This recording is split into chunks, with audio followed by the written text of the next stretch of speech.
जाती है।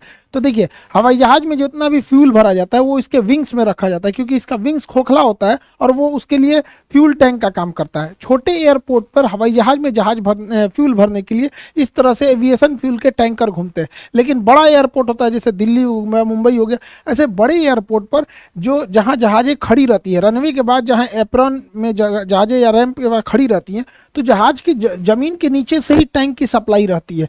यहाँ से पाइप जोड़ दिया जाता है। ये बस जो है इसके अंदर कोई भी फ्यूल नहीं है। बस क्या करता है, इसे पाइप से जोड़ के इससे प्रेशर जनरेट करता है। ये प्रेशर के थ्रू इसमें जहाज में ये भर दिया जाता है। तो ये प्रेशर सिस्टम वाला होता है ना, ये बड़े एयरपोर्ट पे ही मिलेगा। रेड कलर की ऐसे पट्टी रहेगी, यहाँ से पाइप को जोड़ दिया जाएगा और इस पाइप को जब इसमें से जोड़ दिया जाएगा तो इस ट्रक के अंदर केवल प्रेशर जनरेट करता है, जो कि इसके अंदर से फ्यूल को खींच के और इसमें विंग्स में इसके डाल सके। तो ये व्यवस्था केवल बड़े एयरपोर्ट पर होती है।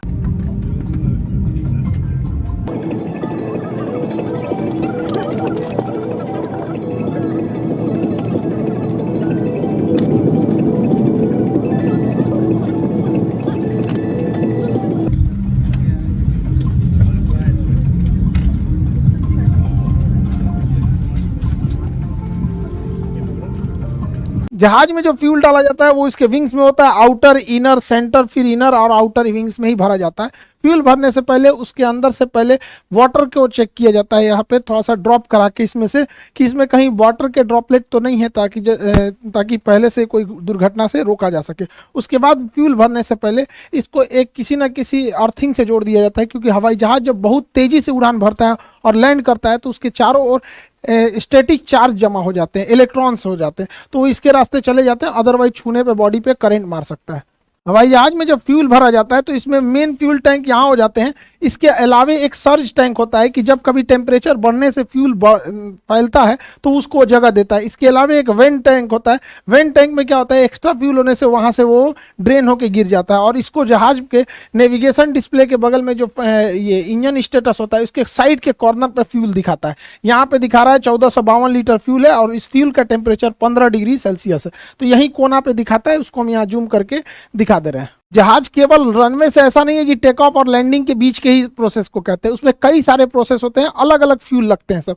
जैसे कोई जहाज यहाँ खड़ा है तो जहाज जब यहाँ खड़ा है तो इसको अगर टेक ऑफ करना है तो इसको एक मशीन लगेगी पुश बैक, जो इसे पीछे ढकेल देगी यहाँ पे, क्योंकि जहाज अपने इंजन से पीछे जा सकता है लेकिन जाता नहीं है क्योंकि उसे इंजन पे गलत इफेक्ट पड़ता है। उसके बाद ये टैक्सी वे पे जाएगा, पीला पट्टी टैक्सी वे की होती है।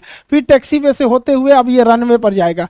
अब यहाँ जाके रनवे पे हो जाए, इसको ATC क्लियरेंस मांगेगा। ये व्हाइट पट्टी जितना देख रहे हैं ये रनवे है, पीला पट्टी जो होता है वो टैक्सी वे होता है, जहाँ खड़ी रहती है जहाजें उसको एप्रेन बोलते हैं यहाँ पर।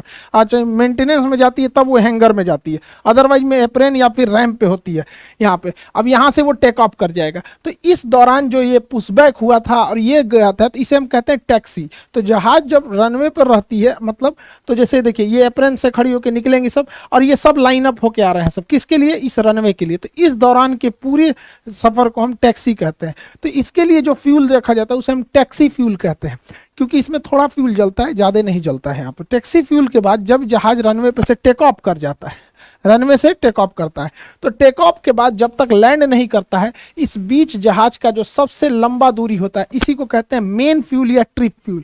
जहाज का मेन फ्यूल को ही ट्रिप फ्यूल कहते हैं। ये टेक ऑफ से लेके लैंडिंग तक का होता है। लेकिन ऐसा नहीं है कि जहाज टेक ऑफ से लैंडिंग के बीच में अगर मान के चलिए किसी ने बोला कि हाँ दिल्ली से पटना के बीच में 6000 लीटर फ्यूल लगेगा, तो कोई ज़रूरी नहीं कि हमेशा ये इतना ही लगे। मौसम खराब होगा तो अन्य लग सकता है। पटना पहुंच गया, पता चला पटना एयरपोर्ट पे पहले से ट्रैफिक है तो उसको ऊपर घुमाएगा, तो कुछ एक्स्ट्रा फ्यूल चाहिए होता है। तो जब टेक ऑफ के बीच मेन फ्यूल यानी ट्रिप फ्यूल के